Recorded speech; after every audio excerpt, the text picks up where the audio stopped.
Un, dos, tres, toca la pared.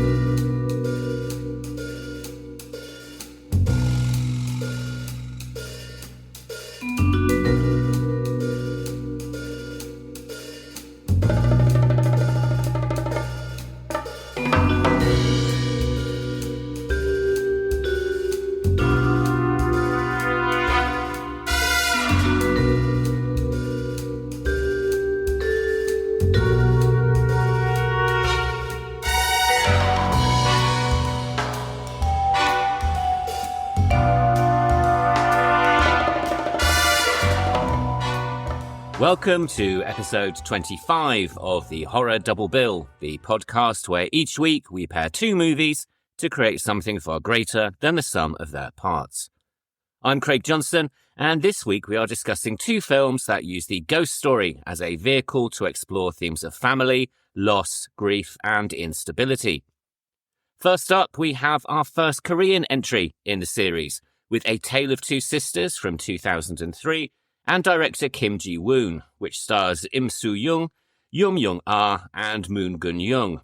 Then we follow this with a trip back to Spain for The Orphanage from 2007, and director J.A Bayona, starring Belen Rueda, Geraldine Chaplin, Roger Princep and Fernando Cayo. Along the way, we'll be discussing the foundations of Korean horror cinema, the career and movies of director Kim Jee-woon, the folktale Rose Flower and Red Lotus, the careers of Sergio Sanchez and J.A Bayona, and much, much more. But first, as always, I'd like to mention the main references and sources that I've used for this week's episode, all of which will be listed or linked in the show notes. When discussing A Tale of Two Sisters, I have referred to the books Asia's Shock, written by Patrick Galloway, and Korean Horror Cinema, written by Alison Pierce. I've also referred to several of the extras that appear on the Blu-ray release from Arrow Films, including interviews with the cast and director, as well as the director's commentary, and a number of articles and interviews that can be found on the websites Cine21.com, Fangoria, and Dread Central. And when discussing The Orphanage, I have referred to various special features that appear on the special edition Blu-ray release from Imprint Films, including interviews with the cast and crew and a behind-the-scenes making-of documentary. I've also referenced the books The Spanish Fantastic, Contemporary Filmmaking in Horror Fantasy and Sci-Fi by Sheila Rowan-Legg, and Spanish Horror Films by Antonio Lazaro Rebol. And finally, I've also referenced several interviews and articles that can be found on the websites Europa Press, Culture Vulture, female.com.au, hollywood.com, Ion Cinema, and Fangoria. And with all of that being said, it's now time to get straight into our first movie of the week, which is A Tale of Two Sisters from 2003. This stars Im Soo-Jung, Jung-ah and Moon Geun-young, and was written and directed by Kim Jee-woon. This then is our first Korean movie of the series, and full disclosure, it's certainly not going to be the last. Korean cinema has very comfortably moved into the Western mainstream over the past couple of decades. Bong Joon-ho's Parasite, released in 2019, went on to win the Best Picture at the 2020 Oscars, and Korean genre cinema has also gained a huge following. 2016 gave us both Train to Busan and The Wailing, and then there was Gonjiam Haunted Asylum in 2018, and more recently 2024's Exuma, all of which have built passionate followings thanks to streaming platforms like Netflix and Shudder, and to boutique physical media labels like Second Sight and Arrow Films. But the history of Korean cinema, and Korean horror cinema in particular, is a rather complicated one, reflecting years of occupation, conflict, and political turmoil. From 1910 to 1945, Korea was occupied and annexed by Japan, a period in which film censorship and propaganda were tools of imperial control. All films had to be approved by Japanese authorities, who cut or banned anything that expressed Korean nationalism, depicted resistance, or were otherwise deemed quote-unquote subversive. Japanese language and cultural content was promoted, while Korean traditions and language were suppressed. In fact, from 1939 onwards, films were often required to be in Japanese rather than in the Korean language. In 1940, regulation formalized the level of control and censorship. Government-issued licenses were required for all film production and exhibition, and every film had to adhere to strict ideological conformity.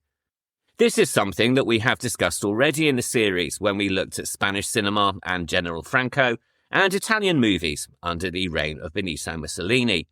And similarly, most of the surviving Korean films from this period are either propaganda or sentimental domestic dramas that avoided any controversial themes.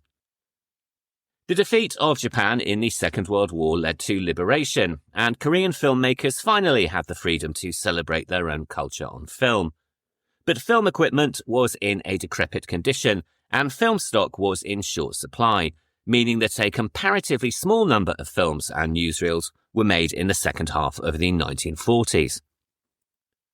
Following liberation, Korea was divided along the 38th parallel, with the northern half occupied by the Soviet Union and the southern half occupied by the US. And while the division was meant to be temporary, escalating Cold War tensions that followed World War II meant that by 1948, two separate governments had been established. The Republic of Korea, or South Korea, on the 15th of August 1948, and the Democratic People's Republic of Korea, or North Korea, on the 9th of September.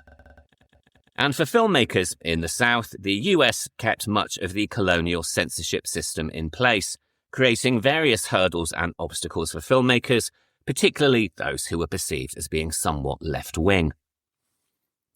The outbreak of civil war in 1950 caused tremendous damage to the nation as a whole, and during this time the film industry almost disappeared altogether, although some movies were still made in the very south of the country.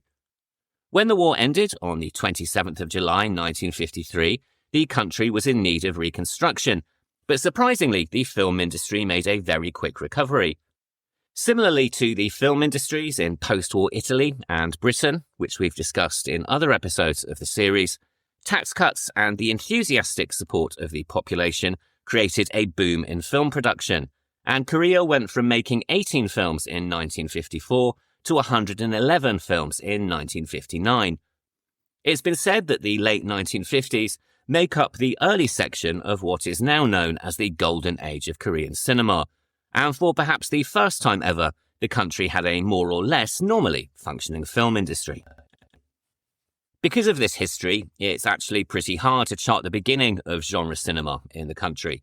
And though moralistic ghost fables had appeared as early as 1924, the first true Korean horror movie is widely recognized to be a film called The Housemaid from 1960, a movie that is widely credited as launching the first cycle of modern Korean horror.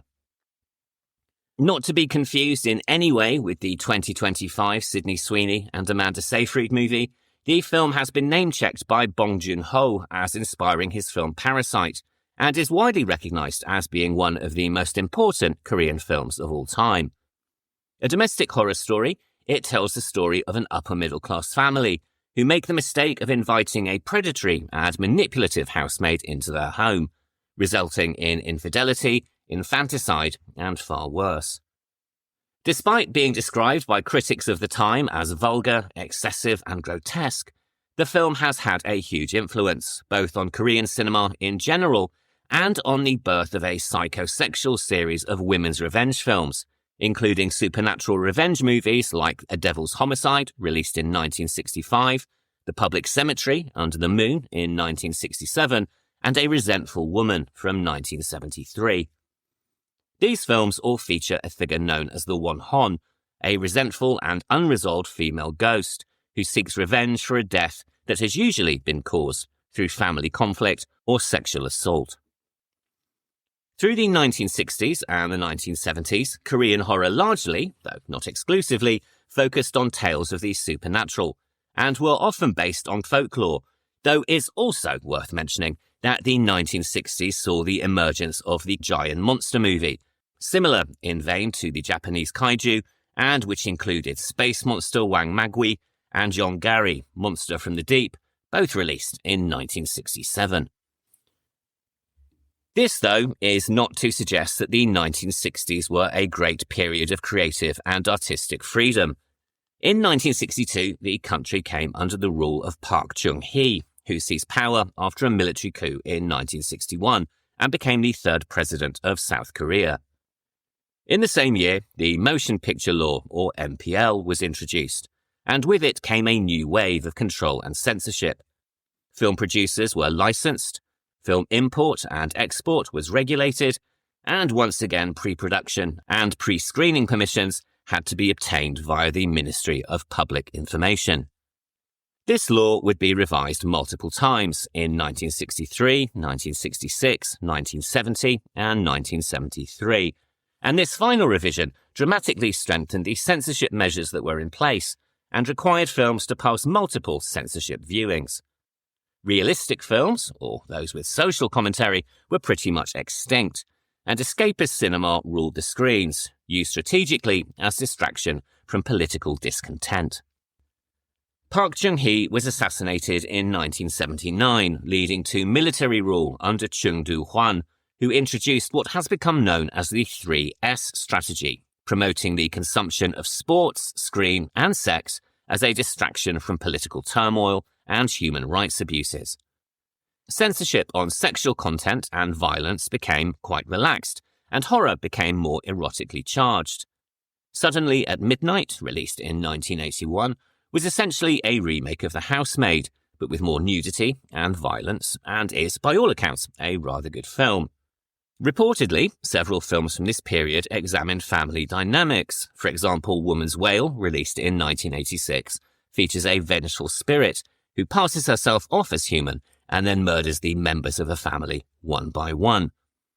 But while the 1980s is often seen as a classic period for horror in the US and Europe, my research would suggest that the same is not really true for Korea, and by all accounts the quality of film produced in this decade is inconsistent to say the best. It wouldn't be until the late 1990s that the second wave of great Korean horror would emerge, and that's a wave that very much continues today. The film that is largely seen as reinvigorating the genre is the movie Whispering Corridors from 1998. Released after the fall of the Chun Do-hwan dictatorship a year earlier, the film is as much a commentary on authoritarianism as it is a horror story. Set in an all-girls school, the movie depicts the spirit of a former student who returns from the dead to expose the cruelty and corruption of the school system, and was so successful that it would go on to spawn 5 further movies, albeit they are linked only by title as opposed to character or location. A hugely popular franchise, this series would kickstart the new wave of Korean horror, though this would also be greatly helped by the release in the same year of the debut feature from Kim Jee-woon, the director of A Tale of Two Sisters. Kim Jee-woon is widely regarded as one of the leading writer-directors in contemporary Korean cinema. Since his 1998 debut, The Quiet Family, he has released 10 feature films that span a striking range of genre, from horror and psychological thriller to action, comedy, and drama. In addition to his full-length work, he has written and directed 8 short films, 2 web series, and also several theatre productions. He's published 3 books and exhibited work as an installation artist. He was born in Seoul, South Korea, in 1964, and fell in love with cinema from a very early age, staying up late to watch movies with his father, who would share behind-the-scenes trivia about the films they were watching and the actors who were appearing in them. Much like many of the directors we've discussed in the series, he was also interested in comic books, and this is a discipline that would no doubt inform his later ability to create a very arresting image on screen. Although in 1983 he began studying theatre at the Institute of the Arts, he dropped out of academia, and I think it's fair to say he didn't immediately know what he wanted to do for a career, and only decided on cinema when he reached his mid-30s.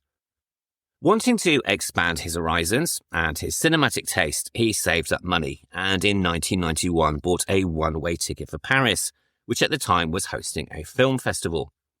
The festival was celebrating the 40th anniversary of the film magazine Cahiers du Cinéma, a publication whose writers have included Jean-Luc Godard, Claude Chabrol, and François Truffaut. During this period, he says he watched 100 films over 5 months, an experience that transformed his understanding of cinema, saying, "I'd entered a world of prodigies, and I wanted to make that kind of film myself. That's when I started dreaming of becoming a film director." He returned to Seoul filled with inspiration and ambition, and found initial employment as an assistant director on the 1994 movie The Young Lover, directed by Lee Sung-soo, a drama about a teenage girl trying to escape the attentions of her obsessed stepfather. His screenwriting career, however, happens to have emerged purely through chance. In 1996, he was involved in a car accident, and while physically unharmed, had to borrow money from a friend to pay for car repairs. Unsure exactly of how he was going to pay his friend back, he entered a screenplay competition, and as luck, or talent would have it, he won first prize. The screenplay was called Wonderful Seasons, and whilst it would go unproduced, the win encouraged his writing ambitions, as well as prompting him to enter a second competition, one that, by all accounts, he discovered completely by accident. The story goes that in 1997, he was eating in a ramen shop where the owner was using the weekly film magazine Cine 21 as a kind of ersatz serving tray. Seeing an advert for another screenwriting competition that was due to close in less than a week, he hurriedly wrote and submitted an entry, which again won first prize. This screenplay was titled The Quiet Family and would eventually become his feature directorial debut when it was released in 1998. The Quiet Family is a combination of comedy and horror, and introduced audiences to the genre-blending approach to cinema that he would continue throughout his career. It tells the story of a family running a hunting lodge in the mountains, whose guests end up dying in a variety of unusual ways. It was a huge success and was nominated for Best Film at the 1998 Sitges International Film Festival, but it also went on to win several other international awards, and these include Best Film at the 1999 Fantasporto International Film Festival in Portugal, and Best Film and Best Director at the Malaga International Week of Fantastic Cinema in 2000. As some of you may have realised, it was loosely remade in Japan in 2001 as The Happiness of the Katakuris by director Takashi Miike, as well as inspiring 3 different versions from India that were all produced in the mid-2010s. He followed this in 2000 with the sports comedy The Foul King, which tells the story of an incompetent bank clerk who becomes a professional wrestler. This again would bring him to the attention of the international festival circuit, winning Best Director at the 2001 Milan International Film Festival and an Audience Award at the Far East Film Festival in Udine in Italy. In 2002, he made a short film called Memories, which would go on to form 1/3 of the omnibus movie 3. But it would be in 2003 that his career would really take off, and this was with the release of A Tale of Two Sisters, the first of this week's movies, and which would go on to become one of the highest-grossing Korean horror films of all time. He followed this in 2005 with the quite stunning film A Bittersweet Life, and this is an incredibly stylish noir gangster movie starring Lee Byung-hun. In this, Lee plays a hitman who becomes a target when he disobeys his boss's orders, and gives a performance that was praised by Empire magazine as star-making, as well as winning him Best Actor at the 25th Korean Association of Film Critics Awards. Overall, the film itself was nominated for 19 international awards, and it won 8 in total. And as of the time of recording, it's available for streaming on Shudder and the Arrow Player. Even if you don't normally like gangster movies, I highly recommend it. And if I thought I could get away with discussing it as part of this series, then I probably would. But I suspect its inclusion here might be a little too tenuous, even for me. Lee Byung-hun would also star in Kim's follow-up movie, 2008's The Good, the Bad, the Weird, a film described as a kimchi western, which is, of course, inspired by the 1966 spaghetti western, The Good, the Bad, and the Ugly. This would go on to earn over $44 million worldwide, making it the second highest Korean film of 2008, and one of the highest grossing Korean films of all time. Like its predecessors, it was nominated for a multitude of international awards and won 10, including Best Director and Best Cinematography at the 2008 Blue Dragon Awards and Best Director at the 2008 Sitges International Film Festival. Although it was reviewed favourably by most critics, who described it as great fun and quote-unquote palate-tingling, some were a little more critical, suggesting that it outstayed its welcome and also commenting negatively on the use of violence. I haven't seen it yet, so I can't really comment, but I will say that those critics concerned about the level of violence really had no idea what was going to come next.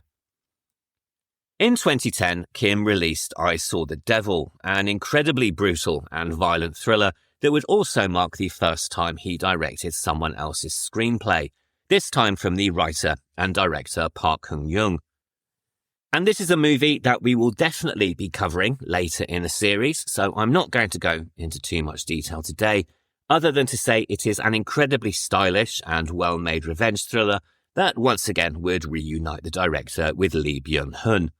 It is, however, violent in the extreme, and it has been simultaneously described as a pulverizing thriller, a classy follow-up to The Good, the Bad and the Weird, and repugnant torture porn. And all of this after the Korean censors forced the director to cut it for release. Regardless, it was nominated for 21 international awards and won 17, including Grand Prize at the Brussels International Film Festival in 2011 and Best Director at the Fantaporto International Film Festival again in 2011. Needless to say, all of this success caught the attention of Hollywood, and 2013 saw the release of his Hollywood directorial debut, The Last Stand, a film that would star Arnold Schwarzenegger in his first leading role since Terminator 3, a decade prior. Receiving very mixed reviews from critics, it was not a huge commercial success, and Kim would return to South Korea, where he directed the 2016 spy thriller The Asia Shadows, which would go on to become the country's official submission to that year's Academy Awards, although it would receive no nominations. It topped the South Korean box office for 3 consecutive weeks and has received considerable critical acclaim. As of the time of recording, it also currently holds an approval rating of 100% on Rotten Tomatoes, if rating on Rotten Tomatoes is your thing. Given the awards history of his previous films, I'm sure it will come as no surprise at all to know that it was nominated for many awards internationally and also won Best Film at the 36th Korean Association Film Critics Awards.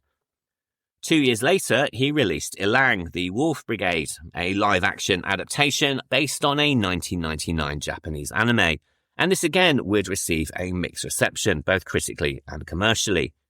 In 2021, he created a sci-fi series for Apple TV called Dr. Brain, which would mark the first Korean language series produced by the platform to accompany its launch in South Korea.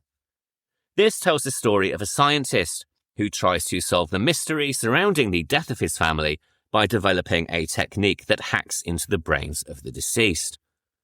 But although a second season was announced, the lead actor Lee Sung-kan sadly died in 2023 before production could begin, and as a result, the second season never materialized.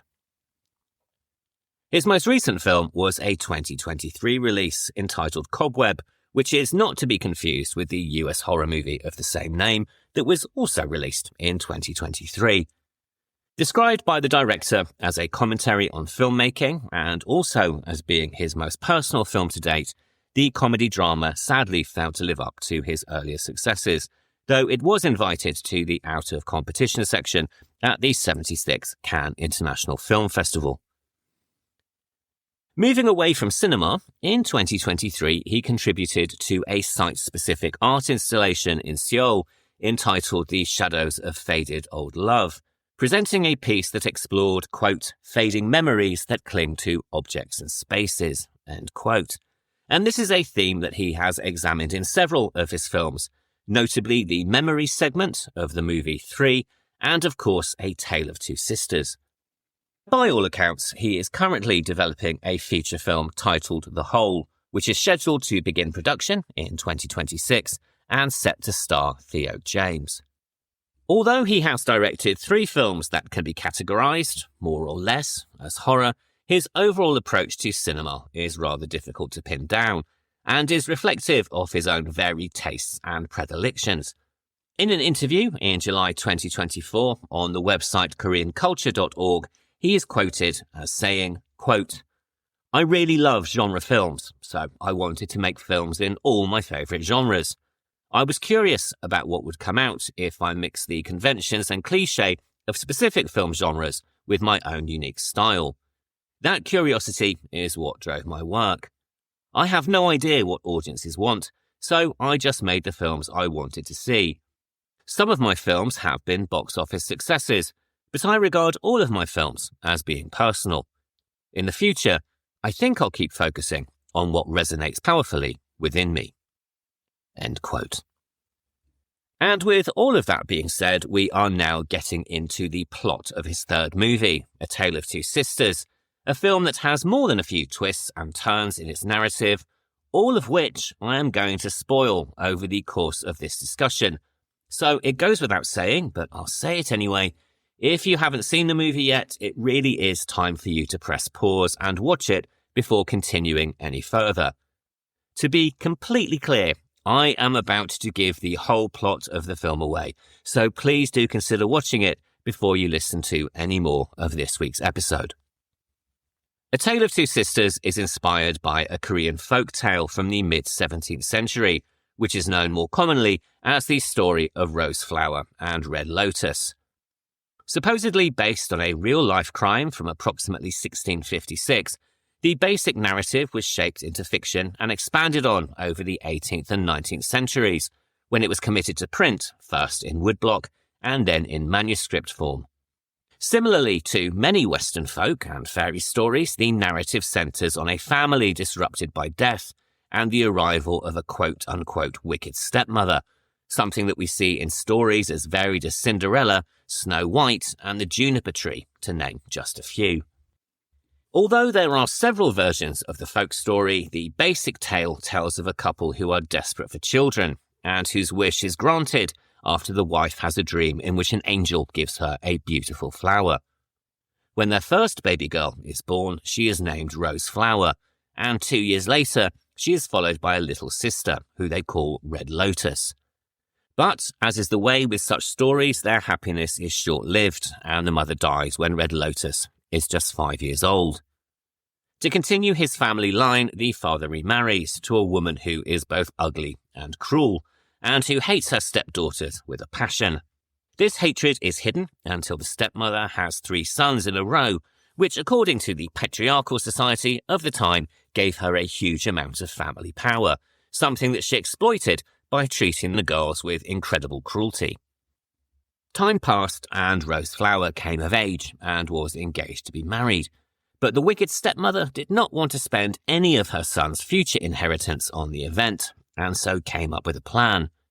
Depending on what version of the story you are reading, she then ordered her oldest son or her henchman to kill and skin a rat and put it in Rose Flower's bed.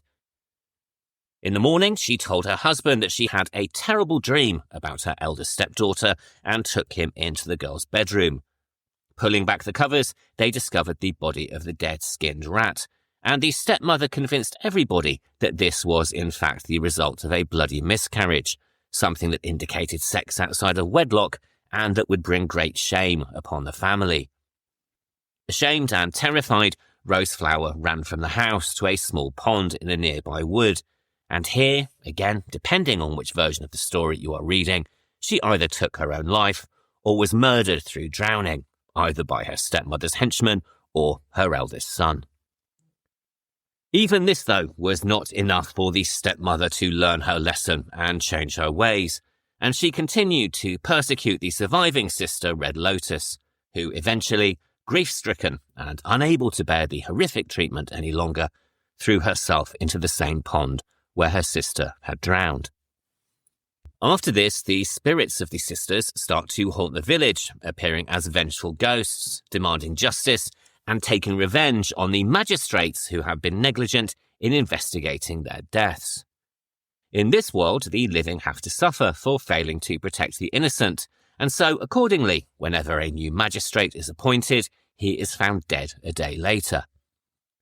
Eventually, a wise and compassionate new magistrate arrives in the village and, on encountering the spirits, shows them empathy and asks them to tell him of the wrong that was committed. On learning the truth, he sentences the stepmother and her accomplice to death, restoring the moral and social balance and lifting the curse on the village. The father remarries for a third time, and the spirits of the two girls are reincarnated when his new wife gives birth to two twin girls. And needless to say, they all lived happily ever after. This story has been filmed several times, beginning in 1924 and then again in 1936, 1956, 1962 and 1972. Kim's 2003 adaptation was originally suggested as a gothic horror by his producer, Oh Ji-min, an idea which the director had said clicked into place from the moment he heard it.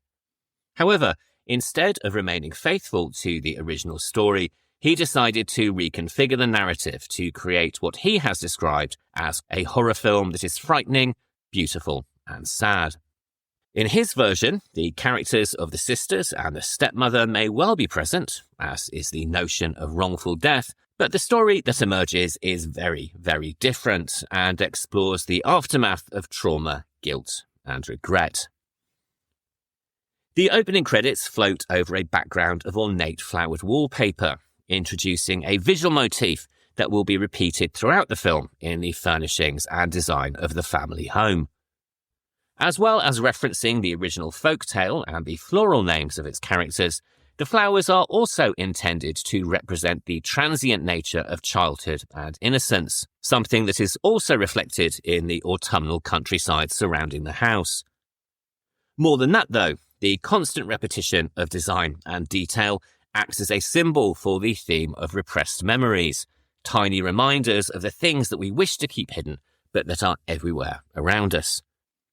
The characters here are haunted by memory more than they are by spirits, and Kim has described his intention as wanting to depict the fact that, quote, the memories that one most wishes to forget are the very ones that cling to the conscience like a ghost, end quote. Cutting away from the deep and dark colours of the wallpaper, the film then opens with a very stark contrast, a close-up of a white bowl filled with water, and the reveal of an all-white and minimalist interior that we take, correctly, to be some form of institution. A doctor is attempting to interview a patient, a young girl whose identity we later learn is Soo-mi, her face covered by a curtain of dark hair. After a few minor pleasantries, he points at a photograph and asks a critical question: who do you think you are?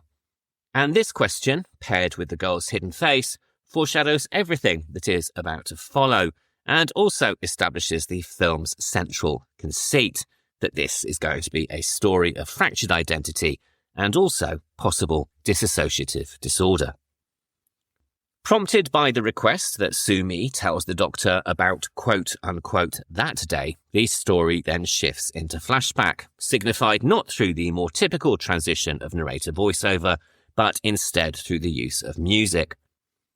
Titled Crying Moon, this melancholy refrain will become as much of a motif as the floral wallpaper, and along with the rest of the film's soundtrack was composed by Lee Byung-woo.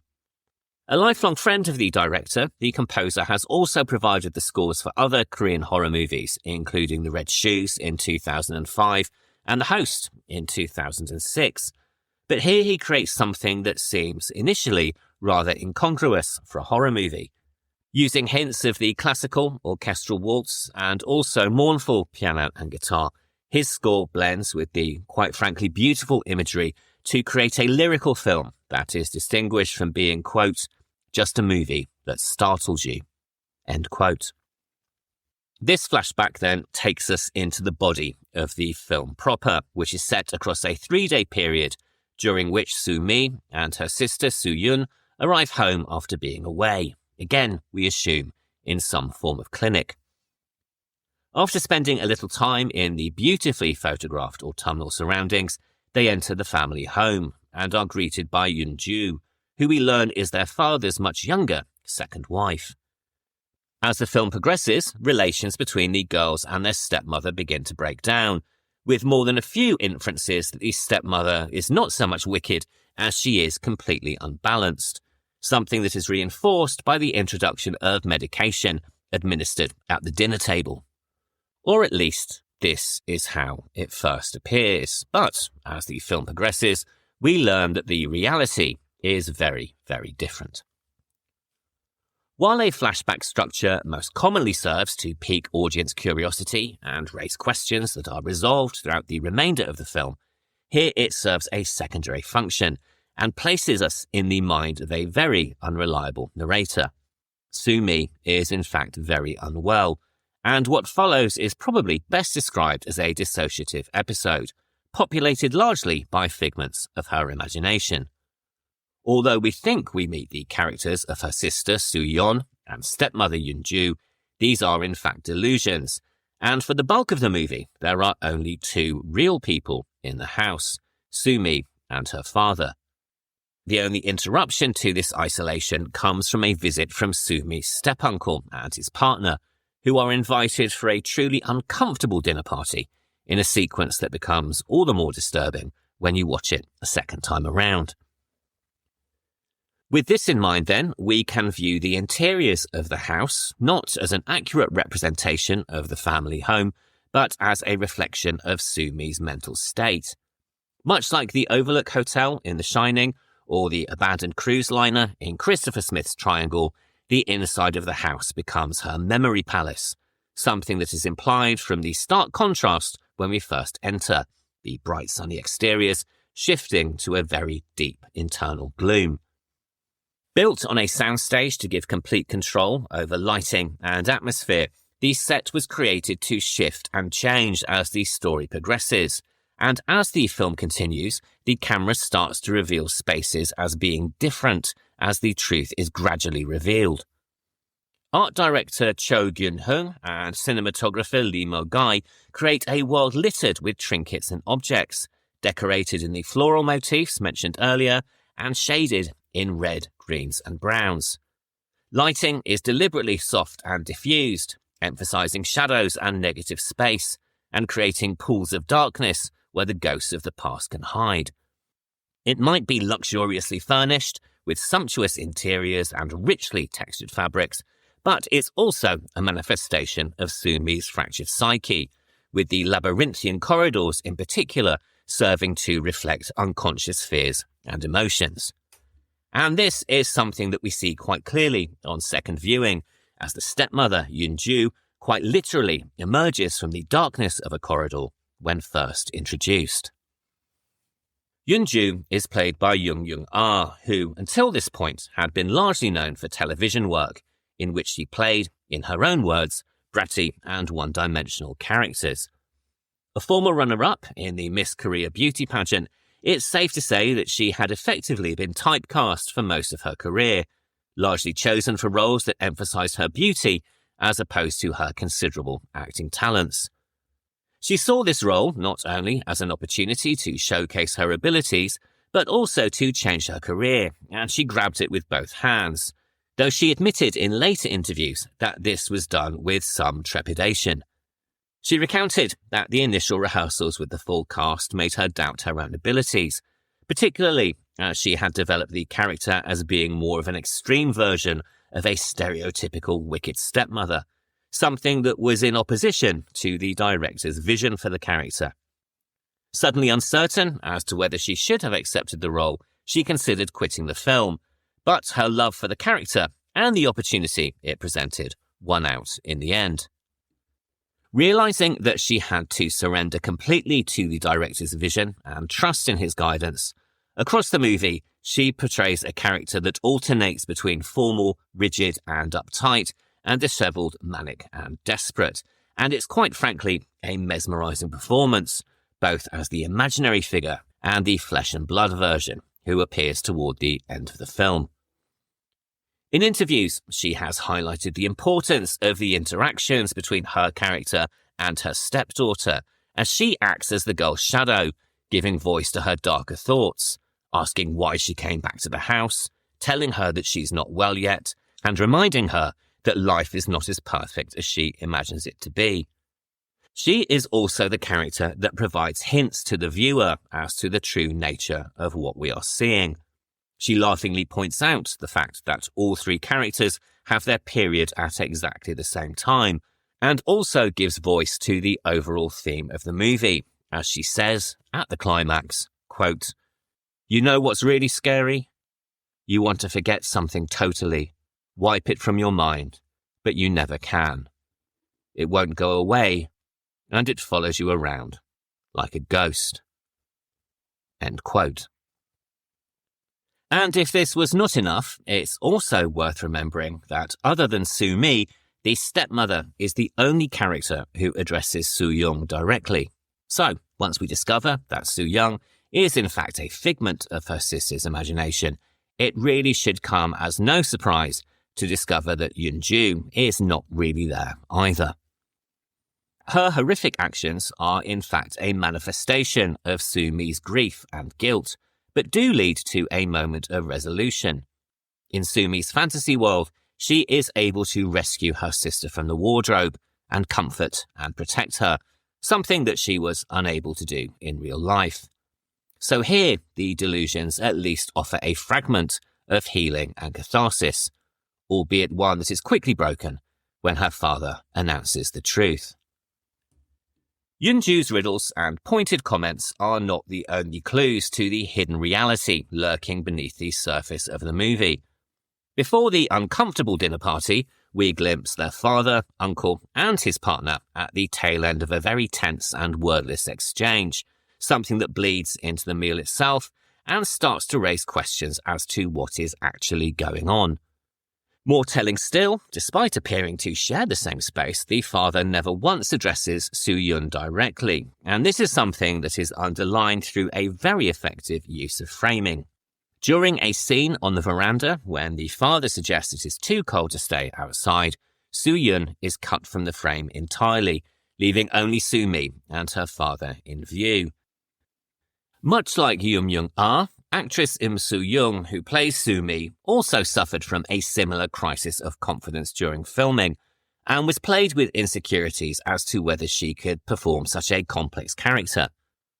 Although she understood what was happening to Soo-mi, she has said that she didn't believe she could deliver the complexities of emotion that the part required, and has described the process of production as one of discovery, where she gradually became more comfortable as the filming progressed. And to be honest, this is quite understandable. She started her career as a model and had limited acting experience behind her. A Tale of Two Sisters would basically be her breakout role, and would establish her as a new generation film star. She has reflected that on first reading the script she didn't find it scary, but did find it incredibly sad, and that she grew to feel a real compassion for the character and her situation. Much like the stepmother, the role is physically and emotionally demanding, and it is one that she acquits herself in admirably, her limited experience at the time proving no barrier at all to delivering a highly effective and moving performance. The role of the largely silent Soo-young is played by Moon Geun-young, who has said that while she found the script strange and didn't fully understand it, she did feel an incredibly strong emotional reaction to it.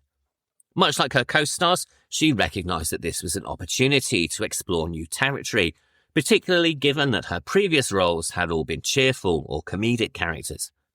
Aged 15 at the time of filming, she graduated from secondary school on set, and has said that she found the biggest challenge to be maintaining her character's gloomy and self-contained persona, which is in direct contradiction to her own. With incredibly limited dialogue, her performance is largely physical, conveyed mainly through facial expression, something the director immediately recognised at her open casting. In fact, he later went on to ask, rhetorically, how such a young girl could have such deep eyes. The reveal midway through the movie that her character is dead comes not just with surprise, but also with a terrible sadness, her screams of realisation and horror sending a jolt through the viewer as the camera shares her perspective and pulls away from Soo-mi with a shuddering and jerky motion. And in addition to the set design and art direction, the cinematography and camera work do contribute greatly to the tone and feel of the film. Tracking shots that roam throughout the house alternate with very disorientating points of view and scenes of absolute stillness, creating images that linger long in the memory.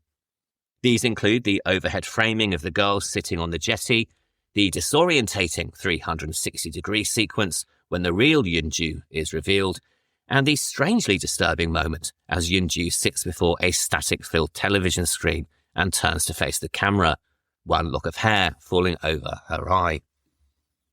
As I mentioned earlier, these visuals are in turn complemented by the score, but also by the sound design, which, unlike many of the film's contemporaries, celebrates silence, occasionally amplifying the sounds of the TV static or the ticking of a clock to emphasize contrast and tension.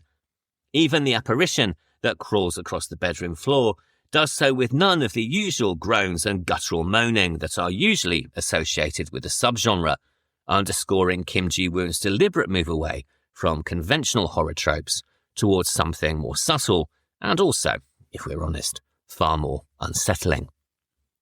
Not that this is to suggest that everybody finds the film to be perfect, and its narrative twists have certainly led to criticism, some of which continues today. The unreliable narrator interacting with imaginary or fictional characters is a plot device that has been used in multiple movies, none of which I'm going to spoil by mentioning them by name. I think it's fair to say that they are a very hard thing to pull off, and there are certainly as many examples of failure as there are success stories. Personally, for me, this film falls into the successful camp, though, to be honest, I'm not somebody who pulls obsessively at plot strings, hard as that might be to believe. That being said, some critics have complained that the film is confusing, and that while the reveals deliver genuine surprises, they don't necessarily bring complete clarity. This confusion, they say, is further compounded by the inclusion of an actual ghost, one that appears midway through the movie and again at the climax, suggesting that there may be some reality hiding within all of the hallucinations. And there was certainly internal debate on this in post-production, with one of the producers pushing for the whole story to be shown as a delusion in order to maintain the film's internal logic. Kim, however, disagreed, leading to a far more ambiguous movie that combines subjective psychodrama and hallucination with a real-world haunting. The identity of the ghost, first seen under a cupboard and then emerging from a wardrobe, is never fully established, but there is no doubt at all that this figure is intended to be real. Where you stand on this debate, I leave entirely down to you. But if nothing else, its presence in the movie does bring about an incredible jump scare midway through, and also delivers a satisfying revenge on the real-life Yeonju, who, as we find out, has done far, far worse things than those imagined by her stepdaughter. On its release in South Korea in 2003, A Tale of Two Sisters was praised by the critics for its precise and slow-burn direction, cinematography, and production design, as well, of course, as the performances. However, while many critics admired the modern retelling of the original folk story, several felt that the multiple twists and reveals undercut the tension, a conversation that would continue when it was released internationally. Nevertheless, domestically, in South Korea, the film was remarkably profitable, earning around $3 million against a budget of approximately $1 million, a significant figure for a domestic horror film at the time. It was released in the UK and Europe in August 2004, and in the US in December of the same year, promoted by Tartan Films and their Tartan Asia Extreme label. Feeding into an appetite for Asian horror that had been triggered by the success of Japanese movies like Ring in 1998, Audition in 1999, and Ju-on the Grudge in 2002, it was incredibly well received, and in the US it actually received a limited theatrical release, becoming the first Korean horror movie to be shown in US theatres. In 2009, it was remade in the US as The Uninvited, and this adaptation sadly lacked the mood, decor, and style of the original, and if we're honest, only exposed the potential plot holes even more. Now, over 2 decades later, the original is seen both as a cornerstone of Korean horror and also in the director's career. It's a beautifully composed piece of cinema that offers not just a ghost or psychological horror, but also a deep sadness and a melancholy that lasts long after the end credits have faded. All of which brings us on to our second of this week's movies, and this is The Orphanage from 2007 and director J.A Bayona, starring Belen Rueda, Geraldine Chaplin, Roger Princep and Fernando Cayo. And I'm going to be getting into the spoilers and giving away the ending with this one pretty much from the beginning. So, as always, if you've not seen The Orphanage, please approach with caution. This movie is one of many firsts. It marks the debut screenplay of writer Sergio G. Sanchez, the first feature from director J.A Bayona, and the first major film from editor Elena Ruiz and cinematographer Oscar Fowler. Yet, despite their relative inexperience, this team produced the most successful Spanish film of 2007, a haunting and tragic ghost story that was chosen to represent Spain at the Academy Awards, and that also earned $79 million worldwide during its first year of release, which, let's face it, isn't too shabby for a debut feature. The screenplay was originally written by Sergio G. Sanchez in the mid-1990s and was a deeply personal project. Born in Asturias in Spain in 1979, he suffered from a long period of illness as a child and spent many years in and out of hospital, a situation that quite understandably fed into some of the normal fears of childhood. This was compounded by the fact that his parents were rather old, or at least compared to those of his classmates, and a fear of them dying and of being left alone in hospital began to prey on his mind. He said that the character of Simon is based very much on these formative years, even down to the imaginary friends called Watson and Pepe, which were also the names of his own invisible companions. And much like Simon, the young Sanchez would also drive his mother to distraction as he moved items around the house, in order to prove that Watson and Pepe were, in fact, real. Fascinated by cinema, after seeing Star Wars, he first studied English philosophy at university, and on gaining his degree moved to Madrid, where he studied film at ICAM, the School of Cinematography and Audiovisual Arts. And although his career started as a screenwriter, his intention was always to direct. The writing then was a means to an end, allowing him to build stories that he hoped one day to direct himself. The first draft of The Orphanage was his very first screenplay and was completed around 1998 when he was 25 years old.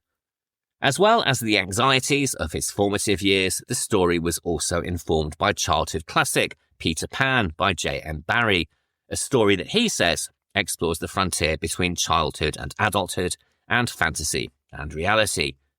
He's gone on to describe The Orphanage as an adult perspective on that story, with Laura as the figure left behind when the children go to Neverland, the one who grows old while they remain forever young. And this sentiment is verbalised by Simon early in the proceedings, as he reads what else but J.M. Barrie's Peter Pan. "I won't grow old," he insists. "I'm not going to grow up." And on second viewing, of course, that statement carries multiple meanings. He could, of course, just be quoting from the story, but then again, he might be referring to his imaginary friends, his HIV-positive status, or even predicting what is yet to come.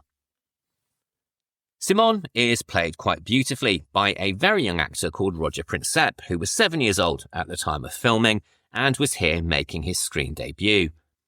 Chosen after an extensive casting process involving hundreds of child actors, he quickly became the clear first choice, impressing everybody with a very natural and unaffected performance. His lack of experience, however, did present challenges. As Bayona later recalled, he was always brilliant on the first take, but became mechanical on subsequent ones, and this required dialogue and direction to be adjusted in between takes to keep his performance spontaneous. Regardless, his presence forms the shining heart of the film, and his relationship with Laura feels utterly convincing, something that Bayona deliberately nurtured by encouraging Belen Rueda and Princep to spend as much time together as possible, strengthening their bond before and during production. In addition to J.M. Barrie, there are references to fairy tale, with the Trail of Seashells echoing Hansel and Gretel, folk legends of doppelgangers, and allusions to classic ghost stories, most notably the ambiguous hauntings of Shirley Jackson's The Haunting of Hill House and Henry James's The Turn of the Screw. And much like those stories, and some of their film adaptations, this movie can be read on two levels. It could indeed be the story of an actual haunting, or it could all be the fantasy of someone driven mad through grief, a theme that we've already discussed with A Tale of Two Sisters. But although the screenplay was finished in the mid-1990s and was intended as his directorial debut, production studios were not convinced by the material, feeling that the combination of horror and melodrama really didn't work well together. Ultimately, they were looking for something far more conventional, with an archetypal horror villain, something that Sanchez was really not interested in providing, saying, quote, "Everything that I thought was special about the movie, they hated. All of the things that made the script so great and so different from the usual horror movie were the things that they kept rejecting." End quote. Undeterred, he decided to make a short movie, 7337, a ghost story inspired by the Spanish Civil War. This was intended to act as a calling card to the film industry in the hope that it would also drum up support for the feature film project. And it was on touring this short on the festival circuit that he met J.A Bayona, who, as we now know, would eventually take on the directing duties for the film himself. Bayona was born in Barcelona, in Spain, and was inspired to become a director after watching Richard Donner's Superman, which was the first movie that he ever saw. As a teenager, he and his brother Carlos invented a fake radio program and managed to get press passes for the Sitges International Film Festival, an incredibly bold move that he somehow managed to make work, and as a result, he found himself interviewing legends like Carlo Rambaldi, Ray Harryhausen, and crucially for this story, Guillermo del Toro, who was there to show his debut feature, Kronos. Del Toro took great interest in, quote, "this 17-year-old kid with big sideburns," end quote, and Bayona has recalled giving the director VHS tapes with short films and music videos he had made, which, by all accounts, Del Toro found incredibly funny. Perhaps understandably, the deception of being a journalist didn't last forever, but nevertheless Del Toro continued the friendship, and they maintained communication when Bayona started to study film. After graduating, he began his career directing commercials and music videos, which is where he met many of the team that he would bring to work on The Orphanage, ensuring that he was surrounded by a trusted group of technicians and artists with whom he had already established a very strong working relationship. When Bayona and Sanchez met in 2004, the young director was immediately struck by the screenplay, though he felt that some revisions were needed to heighten its emotional impact. The two spent over 12 months rewriting the story, and Bayona has recalled that whilst it was a great script in essence, he wanted to adapt it more to his personal taste and make it significant for him as well as for Sanchez. Saying that he wanted people to be really scared by a horror film and deeply touched by a drama, the key change was in shifting the focus away from the crimes of the past and towards the character of Laura. He also added further subtext that he has described as the fear of separation, saying, quote, "The characters in this film all live with the trauma of separation in their past, or with the threat of an imminent separation. And that fear manifest is something alive and present in their environment, turning their dream of the idyllic happy home into a devastating nightmare." End quote.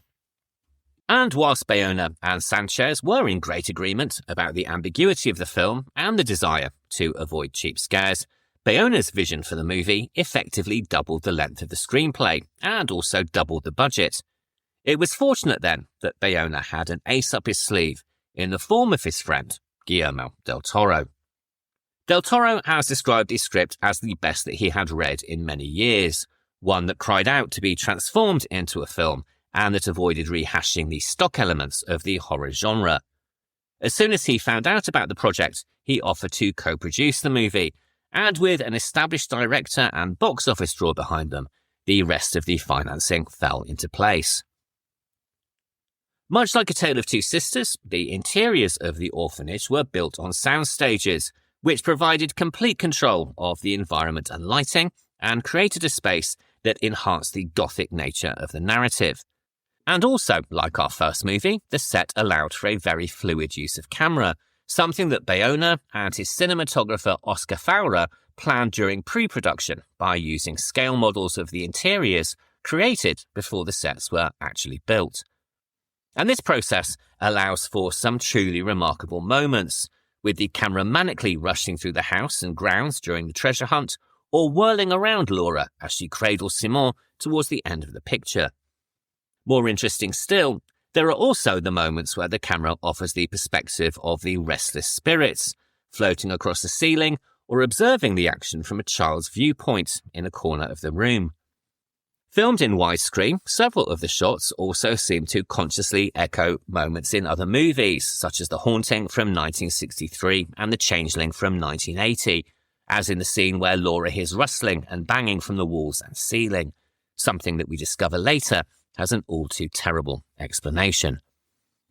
And The Haunting is also referenced in the scene where Laura is in bed, believing that she is lying next to and speaking with Carlos, only to see him emerge from another room. Following Bayona's request to create the look of a horror movie from the 1970s, Fowler and art director Joseph Russell took inspiration from a French painter called Balthus and incorporated tones of green and maroon.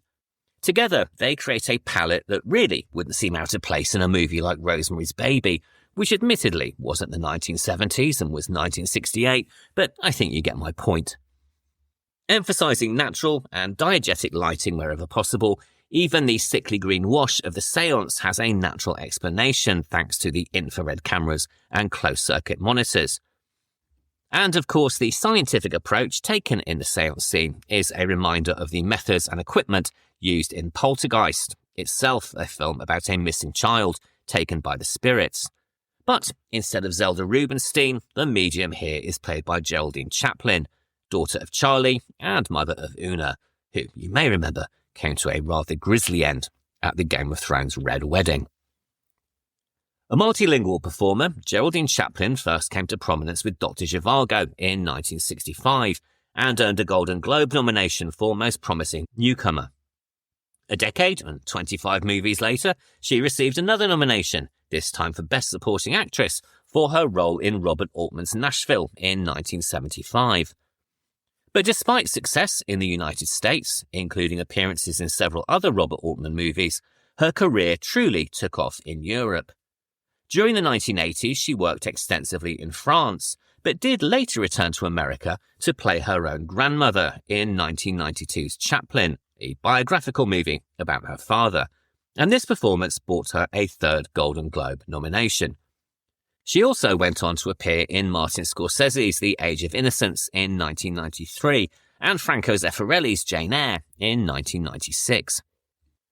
At the beginning of the 2000s, Chaplin began working regularly in Spain and earned a Goya Award for the movie The City Without Limits in 2002, and in the same year she also appeared in Pedro Almodovar's Talk to Her. Her performance as the medium Aurora has been described as an extended cameo and only lasts about 8 minutes of screen time, but it's an incredibly memorable performance and it earned her a second Goya nomination, no doubt recognising the extraordinary presence that she brings to the film's séance sequence. And the way that this sequence unfolds was in fact typical of the way that the team worked and required them to resist their natural instincts to play with the more obvious. As Bayona himself explained, it would have been more easy to insert more spectacular elements into that sequence, but, quote, "We wanted to keep the ambiguity in the story and focus on the point of view and the idea of sound.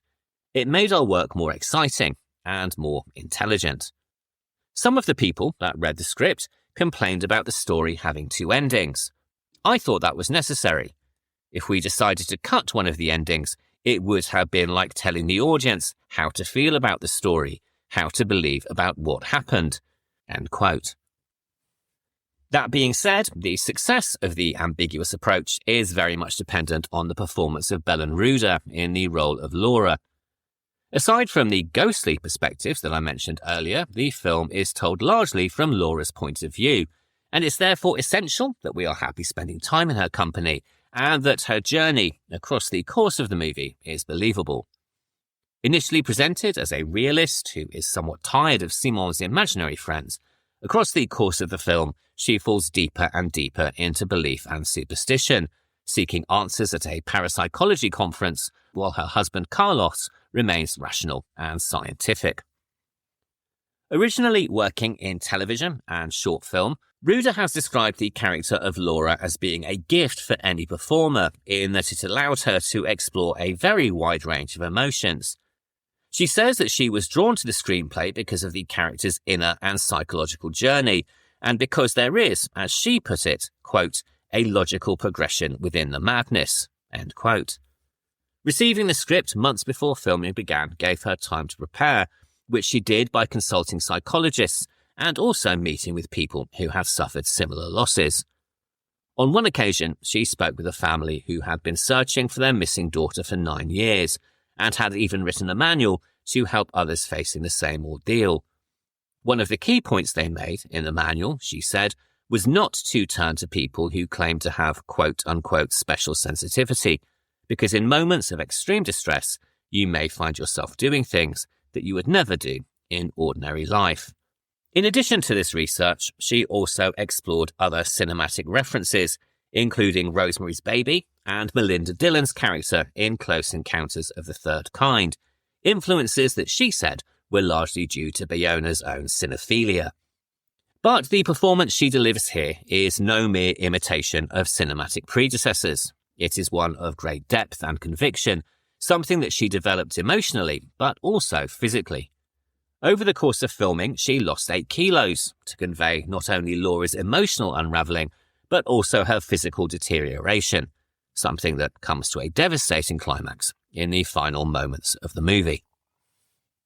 Her husband, Carlos, played by Fernando Cayo, clings to reason, while his wife appears to drift further into fantasy. Like Laura, he undergoes a journey of his own, evolving from a man who jokingly asks if she's planning to bash an intruder's head in, to one who battles her desperately in an attempt to impose rational explanations on the inexplicable. It's really hard to not feel sympathy for him as the story unfolds, and despite his frustration and disbelief, ultimately he is a man trying to hold together the last remnants of his family, and by the film's climax, he is left with absolutely nothing. Much like A Tale of Two Sisters, The Orphanage gives not one ending but two, one that is grounded in reality where the truth is revealed, and the other with a more supernatural tone. And as with that earlier film, this dual ending has drawn criticism, both during development and also after the film's release. But according to Sergio G. Sanchez, despite the screenplay evolving through 20 drafts, the ending was the one element that was unchanged throughout. His intention was to create a conclusion that could be read in multiple ways, depending on whether the viewer accepts the supernatural aspects or interprets the film completely psychologically. The film opened at the Cannes Film Festival in May 2007, where it received a 10-minute standing ovation. In Spain, it received widespread critical acclaim and won multiple Goya Awards, including Best Original Screenplay and Best Director. And, as I mentioned earlier, this success extended well beyond Spain, and indeed well beyond Europe. Building on the appetite fostered by Pan's Labyrinth in 2006, audiences were primed for Spanish-language genre cinema, a view that was reflected by many critics of the time. In the States, Roger Ebert called the film an excellent example of why it is more frightening to await something than to experience it, while Variety described the film as a fastidiously grim ghost story that rattles the bones of the haunted house genre. Meanwhile, in the UK, The Guardian focused less on the supernatural and more on the psychological, describing it as a disturbing and intelligent and compassionate dramatisation of loss and bereavement, while Time Out magazine highlighted, quote, an extraordinary performance by Belen Rueda, which is the beating heart and tortured soul of the film, end quote. Following the success of their debut feature, Bayona and Sanchez would continue their partnership and in 2012 produced The Impossible, a harrowing account of the 2004 Indian Ocean tsunami. Written once again by Sanchez and directed by Bayona, this starred Naomi Watts and Ewan McGregor and once again deals with parental loss, and it's a movie for which Watts would be nominated for an Academy Award. Following this, Bayona went on to direct 2 episodes of the quite brilliant TV series Penny Dreadful, which if you haven't seen, I strongly recommend, and then the pair reunited once more for A Monster Calls in 2016. This was adapted by Sanchez from a novel by Patrick Ness and is a dark fantasy exploring grief, once again, through a child's imagination, further developing the themes that ran through their debut feature. In 2018, Bayona went on to direct Jurassic World: Fallen Kingdom, the second installment in the rebooted Jurassic World series, and then after this he returned to TV and directed the first 2 episodes of Amazon's Lord of the Rings, The Rings of Power. Perhaps more importantly though, in 2023 he returned to Spanish-language cinema with Society of the Snow, a survival drama based on the true story of the 1972 Andes plane crash that we mentioned very briefly back in episode 10. Following its premiere at the Venice Film Festival, it was widely acclaimed and earned multiple Goya Awards and also an Academy Award nomination for Best International Feature. In 2017, Sanchez stepped into the director's chair for the first time with Marrowbone, a gothic thriller set in 1960s America, produced by Bayona, and features a quite remarkable ensemble cast, including George McKay, Anya Taylor-Joy, and Mia Goth. It's quite hard to imagine the budget of a film that would have that cast in these days. He followed this with directing duties on a TV series called The Girl in the Mirror, which is known in Spain as Alma, a supernatural mystery series that he also created. This tells the story of a schoolgirl suffering from amnesia following a bus accident and who tries to piece together the secrets of her past. More recently, he created and is directing a TV miniseries called In the Killer's Circle, which is currently filming in Spain, reunites him with Belen Rueda, and is due for release in 2026. A Tale of Two Sisters and The Orphanage both open with credits that float above a symbolic use of wallpaper, the first to represent suppressed memory and the second to suggest the revealing of secrets from the past. Both were filmed in widescreen on sound stages to give complete control of lighting and atmosphere, and both were made by directors at the start of their careers, Sisters as Kim's third feature and The Orphanage as Bayona's feature debut. Taking their inspiration from traditional and well-known stories, both were also incredibly well received by international audiences who had been primed by what had gone before, the Asian extreme horror wave of the early 2000s and the lyrical strain of Spanish horror ushered in by The Others and Pan's Labyrinth. More importantly though, both present ambiguous hauntings that may or may not be real and use the structure of the ghost story to explore themes of loss, grief, and psychological collapse. Taken together, they provide not only a breathtakingly beautiful double bill, but also serve to remind us that more often than not, it's not spirits that haunt us, but rather the memories of the past. All of which brings me to the end of this week's episode, and thank you very much for listening. If you're enjoying the show, please take a moment to rate, review, and subscribe wherever you listen to podcasts.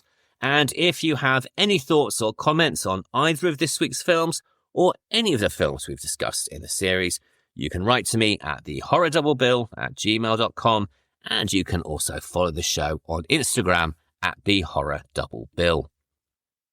Next week, we will be exploring the horrors of conspiracies, as well as the horrors of the super rich. First up, we are returning to the world of the Italian giallo, albeit a rather more unconventional entry, with The Short Night of Glass Dolls from 1971.